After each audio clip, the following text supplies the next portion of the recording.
नमस्कार दोस्तों, एक बार फिर से आपका स्वागत है हमारे YouTube channel PSC by DC sir पर। मैं कृष्ण शर्मा आपका स्वागत करता हूं। दोस्तों, आप सभी को पता है हम MPPSC 2026 का टारगेट करते हुए MP की सेकेंड यूनिट मध्य प्रदेश का इतिहास, संस्कृति और साहित्य को कवर कर रहे हैं। अभी तक हमने 10 लेक्चर बहुत इंपॉर्टेंट जो आपके आने वाले एग्ज़ाम के लिए महत्वपूर्ण हो सकते हैं उन सभी को कवर किया है। आज के इस लेक्चर में हम मेनली बात करने वाले हैं अवार्ड्स की।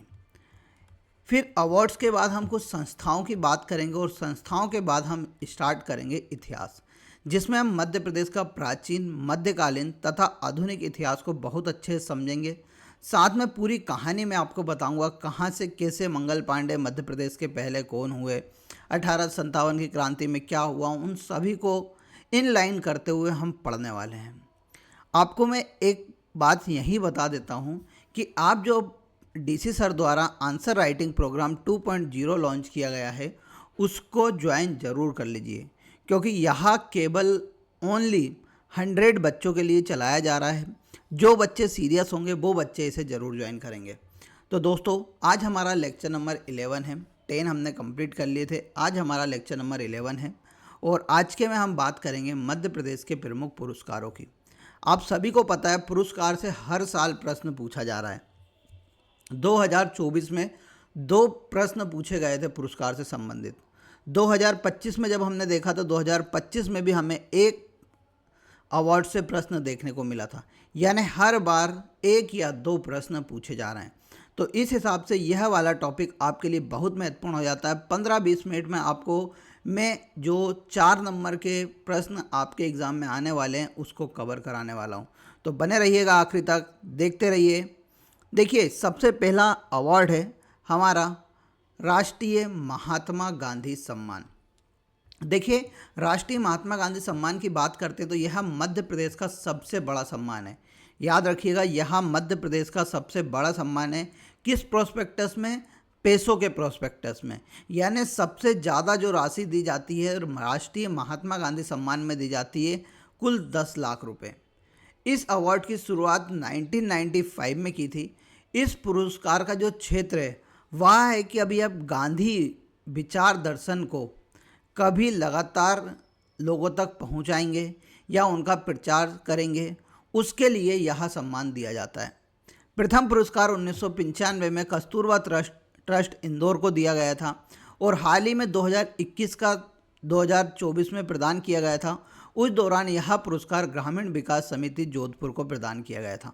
ठीक है, अब दूसरा हमारा सम्मान है राष्ट्रीय कबीर सम्मान। इंपॉर्टेंट है, पूछा गया है किस क्षेत्र में दिया जाता है। तो राष्ट्रीय कबीर सम्मान की हम बात करते हैं तो इसकी शुरुआत होती है 1986 में। कब होती है? 1986 में। यहाँ भारतीय भाषाओं में कविता के लिए दिया जाता है और यही MPPSC ने पूछा था कि कविता के लिए मध्य प्रदेश सरकार द्वारा कौन सा पुरस्कार दिया जाता है। तो आपको याद रखना है राष्ट्रीय कबीर सम्मान। इनके पैसे भी बहुत बार पूछ चुके हैं, जैसे इसमें 3 लाख देते हैं, तो इसलिए MPPSC ने पूछा हुआ था। तो आपको याद रखना है कितना पैसा दिया जाता है, 3 लाख रुपए इसमें दिए जाते हैं। ठीक है, प्रथम प्राप्तकर्ता की हम बात करते तो उनका नाम था गोपाल कृष्ण अडिग और हम वर्तमान भी उनकी बात करते कि वर्तमान में किसको दिया गया था 2021 में, तो IAS मनोज श्रीवास्तव को दिया गया था। ठीक है, 1 मिनट रुक जाइएगा।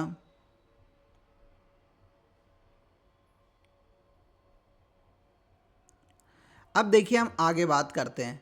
आगे हम बात करते हैं राष्ट्रीय तानसेन सम्मान की। तो राष्ट्रीय तानसेन सम्मान मध्य प्रदेश सरकार द्वारा हिंदुस्तानी शास्त्रीय संगीत के क्षेत्र में दिया जाता है। किस में दिया जाता है? हिंदुस्तानी शास्त्रीय संगीत के क्षेत्र में दिया जाता है। दोस्तों, यहाँ पर आप थोड़ा करेक्ट कीजिएगा। राष्ट्रीय कबीर सम्मान में भी कितने रुपए दिए जाते हैं? 5 लाख रुपए दिए जाते हैं। पिछले साल राशि बढ़ा दी गई थी, तो आपको याद रखना है इसमें भी 5 लाख रुपए दिए जाते हैं। अब तानसेन सम्मान की हम बात कर रहे थे, तो तानसेन सम्मान का मैंने बताया कि हिंदुस्तानी शास्त्रीय संगीत के क्षेत्र में दिया जाता है मध्य प्रदेश सरकार द्वारा। इसमें कुल 5 लाख रुपए की राशि दी जाती है। शुरुआत कब से हुई? 1980 से। 1980 से ही मध्य प्रदेश सरकार द्वारा पुरस्कार व सम्मान देने की शुरुआत की गई थी। तो राष्ट्रीय तानसेन सम्मान आप समझ सकते हैं, तो यह क्या है? सबसे पुराना सम्मान है। प्रथम सम्मान 1980 में पंडित कृष्ण शंकर राव को दिया गया था। 2020 में यह सम्मान पंडित सतीश व्यास को प्रदान किया गया। ठीक है, अभी हाल ही में यह पुरस्कार 2022 में भी दिया गया है। इससे पहले एक 2022 में भी यह सम्मान दिया गया था। ठीक है, और देखिए मैं बता देता हूँ, अभी जो 2022 में यह सम्मान पंडित गणपति भट्ट को दिया गया था। तो ये याद रखिएगा, आपका होमवर्क है कि इन सभी को किससे, हमारा जो करंट अफेयर है उससे आप कनेक्ट कर लीजिएगा। जब आपका पेपर आएगा उस दौरान मैं इन सभी के लिखवा दूंगा कि करंट में किसको प्रदान किया गया है। तो अभी केवल इतनी याद रख लीजिए, कब से शुरुआत हुआ है, कितना पैसा दिया जाता है और किस क्षेत्र में दिया जाता है। अब हम राष्ट्रीय कालिदास सम्मान की बात करते हैं तो यहाँ इसकी शुरुआत 1983 में की गई थी। इसमें भी 5 लाख रुपए प्रदान किए जाते हैं। यह सम्मान मुख्य रूप से शास्त्रीय संगीत, शास्त्रीय नृत्य, रंगकर्म और शास्त्रीय नृत्य के क्षेत्र में मध्य प्रदेश सरकार द्वारा दिया जाता है। यह सम्मान जो उज्जैन में कालिदास समारोह होता है उस दौरान प्रदान किया जाता है। आगे हम चलते हैं, राष्ट्रीय तुलसी सम्मान इम्पोर्टेंट है। MPPSC ने 2 साल पहले ही पूछा था राष्ट्रीय तुलसी सम्मान के बारे में। राष्ट्रीय तुलसी सम्मान की बात करते तो यहाँ 1983 में इसकी शुरुआत होती है। इसमें भी 5 लाख रुपए राशि दी जाती है। कितनी दी जाती है तो आपको याद रखना है, इसमें भी 5 लाख रुपए की राशि दी जाती है। यहाँ मुख्य रूप से जनजातीय लोक व पारंपरिक कलाओं के लिए पुरुष कलाकार को दिया जाता है। हमेशा याद रखिएगा, यहाँ किसको दिया जाता है, पुरुष कलाकार को दिया जाता है तुलसी सम्मान। महिला कलाकार को नहीं दिया जाता है। नोट लगा के लिख लीजिएगा, आपके एग्ज़ाम में ऐसा ही पूछा जाएगा। फिर देखिए हम बात करते हैं राष्ट्रीय लता मंगेशकर सम्मान की। तो राष्ट्रीय लता मंगेशकर सम्मान शुरू होता है 1984 में। इसमें भी जो वर्तमान में राशि दी जाती है वह दी जाती है 5 लाख रुपए। यह सम्मान संगीत निर्देशन एवं जो पार्श्व गायक रहते हैं, गायन रहते हैं, उस क्षेत्र में मेनली दिया जाता है। यह सम्मान भी बहुत इंपॉर्टेंट है। यह सम्मान मुख्य रूप से जब इंदौर में लता मंगेशकर समारोह होता है उस दौरान यह सम्मान प्रदान किया जाता है। आगे हम देखते हैं राष्ट्रीय इकबाल सम्मान। राष्ट्रीय इकबाल सम्मान की हम बात करते तो यह उर्दू साहित्य के क्षेत्र में दिया जाता है। इस पुरस्कार की शुरुआत 1986 में हुई थी और इसमें भी मध्य प्रदेश सरकार द्वारा हाल ही में पैसा बढ़ाकर कितना कर दिया गया है, 5 लाख रुपए कर दिया गया है। MPPSC ने इससे भी पहले पूछा हुआ है। फिर देखिए राष्ट्रीय मैथिली शरण गुप्त सम्मान। यहाँ 1987 से मध्य प्रदेश सरकार द्वारा हिंदी साहित्य के लिए प्रदान किया जाता है। इसमें भी मध्य प्रदेश सरकार द्वारा कुल कितने, 5 लाख रुपए प्रदान किए जाते हैं। मध्य प्रदेश सरकार द्वारा लगभग हर पुरस्कार में 5 लाख रुपए की राशि देना स्टार्ट कर दिया है। और सबसे बड़ा पुरस्कार आप सभी को याद रखना है कौन सा है, महात्मा गांधी सम्मान है, जिसमें 10 लाख रुपए प्रदान किए जाते हैं। अब देखिए राष्ट्रीय देवी अहिल्याबाई सम्मान। 1 साल पहले ही MPPSC ने पूछा 2024 में राष्ट्रीय देवी अहिल्याबाई सम्मान के बारे में। तो यह सम्मान 1996 में मध्य प्रदेश सरकार द्वारा शुरू किया गया था। यह सम्मान मेनली जनजातीय लोक व पारंपरिक कलाओं के लिए महिला कलाकार को प्रदान किया जाता है। किसे प्रदान किया जाता है, महिला कलाकार को प्रदान किया जाता है। इसमें भी 5 लाख रुपए प्रदान किए जाते हैं। तो यहाँ पर आपको 2 पुरस्कार में मेनली कन्फ्यूज़न नहीं होना है। तुलसी सम्मान किसको दिया जाता है, पुरुषों को दिया जाता है। और राष्ट्रीय देवी अहिल्याबाई सम्मान किसको दिया जाता है, तो महिला कलाकार को दिया जाता है। ठीक है, अब हम बात करते हैं राष्ट्रीय किशोर सम्मान की। तो MPPSC ने इसे भी पूछा है। राष्ट्रीय किशोर सम्मान की शुरुआत 1997 में हुई थी और इसमें कुल 5 लाख रुपए की राशि दी जाती है। ठीक है, यहाँ मुख्य रूप से अभिनय, पटकथा और गीत लेखन के क्षेत्र में प्रदान किया जाता है। अब हम आगे बात करते हैं शरद जोशी सम्मान की। तो शरद जोशी सम्मान की शुरुआत 1992 में हुई थी। इसमें भी हम राशि की बात करते तो 5 लाख रुपए प्रदान किए जाते हैं। यह सम्मान हिंदी व्यंग, ललित निबंध, रिपोर्ट्स, डायरी व पत्र लेखन आदि क्षेत्र में प्रदान किया जाता है। अब देखिए इंपॉर्टेंट है कवि प्रदीप सम्मान, MPPSC ने पूछा हुआ है।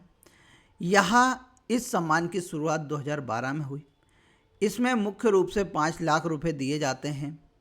ठीक है, और आपको याद रखना है कि यह मंचीय कविता के लिए दिया जाता है, कि मंच पे जो हम कविता का कविता गाते हैं उनके लिए मेनली मध्य प्रदेश सरकार द्वारा राष्ट्रीय कवि प्रदीप सम्मान दिया जाता है। अब देखिए, राष्ट्रीय नानाजी देशमुख सम्मान की हम बात करते हैं तो इसकी शुरुआत 2012 में हुई थी और इसमें मध्य प्रदेश सरकार द्वारा 5 लाख रुपए प्रदान किए जाते हैं। देखिए, यहाँ पर मेनली यह पुरस्कार सामाजिक सांस्कृतिक समरसता, उत्थान, परिष्कार, अध्यात्म, परंपरा, समाज एवं विकास तथा संस्कृति हेतु व्यक्ति, पुरुष अथवा स्त्री एवं संस्था को दिया जाता है। फिर देखिए, कुमार गंधर्व सम्मान की हम बात करते हैं तो कुमार गंधर्व सम्मान की शुरुआत मध्य प्रदेश सरकार द्वारा 1992 में की थी। इसमें मध्य प्रदेश सरकार द्वारा 2.5 लाख रुपए प्रदान किए जाते हैं। कितने दिए जाते हैं? 2.5 लाख रुपए प्रदान किए जाते हैं। याद रखना 2.51। यहाँ मुख्य रूप से शास्त्रीय संगीत के क्षेत्र में गायन, वादन और नृत्य हेतु युवा कलाकार को दिया जाता है और यह सम्मान मध्य प्रदेश सरकार द्वारा जब देवास में कुमार गंधर्व समारोह होता है उस दौरान प्रदान किया जाता है। फिर देखिए, राजा मानसिंह तोमर सम्मान की हम बात करते हैं तो इसकी शुरुआत 2011 में हुई थी और इसमें 5 लाख रुपए प्रदान किए जाते हैं। एमपीपीएससी ने हाल ही में पूछा था। यहाँ मुख्य रूप से संगीत, संस्कृति एवं कला के संरक्षण के लिए कार्य करने वाली संस्थाओं को दिया जाता है। किन्हें दिया जाता है? संस्थाओं को दिया जाता है, याद रखिएगा। फिर देखिए, राष्ट्रीय सूचना प्रौद्योगिकी सम्मान, इसकी शुरुआत भी 2015 में होती है। इसमें भी 5 लाख रुपए प्रदान किए जाते हैं। यहाँ मुख्य रूप से Hindi software, search engine, web design, digital भाषा प्रयोगशाला, प्रोग्रामिंग, सोशल मीडिया आदि में किए गए उत्कृष्ट योगदान के लिए दिया जाता है। अब देखिए, राष्ट्रीय निर्मला वर्मा सम्मान, यहाँ मेनली 2015 में शुरुआत होती है इसकी और इसमें भी 5 लाख रुपए प्रदान किए जाते हैं। यह इम्पोर्टेंट है, एमपीपीएससी ने पूछा था। यह सम्मान मेनली भारतीय अप्रवासियों को दिया जाता है। यह सम्मान भारतीय अप्रवासी होकर विदेश में हिंदी के विकास में अमूल्य योगदान देने वाले लोगों को दिया जाता है। फिर देखिए, राष्ट्रीय फादर कामिल बुल्के सम्मान है। यह मध्य प्रदेश सरकार द्वारा 2015 से दिया जाता है। इसमें भी 5 लाख रुपए दिए जाते हैं और यह मुख्य रूप से विदेशी मूल के व्यक्ति के हिंदी भाषा और उनकी बोलियों के विकास के लिए उत्कृष्ट योगदान के लिए दिया जाता है। यह भारतीय अप्रवासी को दिया जाता है और यह विदेशी लोगों को दिया जाता है, तो दोनों में आप डिफरेंस करके चलिएगा। फिर देखिए, राष्ट्रीय गुणाकार मूल्य सम्मान, यहाँ मध्य प्रदेश सरकार द्वारा 2015 में शुरुआत की गई थी। 5 लाख रुपए प्रदान किए जाते हैं। यह सम्मान हिंदी में वैज्ञानिक तकनीकी लेखन और पाठ्य पुस्तकों के लेखन के लिए दिया जाता है। कुछ अन्य सम्मान की हम बात करते तो श्री विष्णु श्रीधर बांखड़कर पुरस्कार 2005 में शुरुआत हुई, प्राचीन संपदा के संरक्षण के लिए दिया जाता है। रानी दुर्गावती सम्मान 2008 में शुरुआत हुई इसकी, आदिवासी विकास के लिए कार्य करने वालों को दिया जाता है यह सम्मान। वीरांगना लक्ष्मीबाई पुरस्कार 2013 में शुरुआत हुई, साहस के क्षेत्र में दिया जाता है। जवाहरलाल नेहरू पुरस्कार 1982 में शुरुआत हुई थी, विज्ञान एवं प्रौद्योगिकी क्षेत्र में दिया जाता है। कैलाशनाथ काटजू पुरस्कार 1982 में विज्ञान क्षेत्र में दिया जाता है। तो आज के इस लेक्चर में हमने देख लिए मध्य प्रदेश के प्रमुख पुरस्कार एवं सम्मान। अब जब मैं करंट अफेयर आपके लिए लेके आऊँगा, जब आपका एग्ज़ाम आएगा, उस दौरान किसे कौन सा पुरस्कार दिया गया है हाल ही में, उन पुरस्कार की मैं आपको एक पूरी लिस्ट दे दूँगा। तो आपको टेंशन लेने की ज़रूरत नहीं है। अभी जितना पढ़ाया जा रहा है आप उतना पढ़िए, यह बहुत महत्वपूर्ण है। इनके नोट्स ज़रूर बना लीजिएगा क्योंकि यहीं से आपके एग्ज़ाम में आएगा। आप यकीन मानिएगा, क्योंकि यहाँ हमारा एनालिसिस के माध्यम से बनाया गया कंटेंट है। ठीक है, कुछ भी गलती होती है उसे हम सुधार देते हैं। तो ज़रूर ऐसे ही इसको डेली आप देखते रहिए। 2026 जिसका टारगेट है उन्हें तो रेगुलर देखना चाहिए। एक कमेंट बॉक्स में एक आंसर करके जाइएगा, राष्ट्रीय तानसेन पुरस्कार की शुरुआत कब हुई थी। ठीक है, आपके आंसर कभी मिलेंगे तो कल मैं उसको हमारी लेक्चर में लूँगा और इसी प्रकार हम वापस कल मिलेंगे। तब तक के लिए जय हिंद, जय भारत।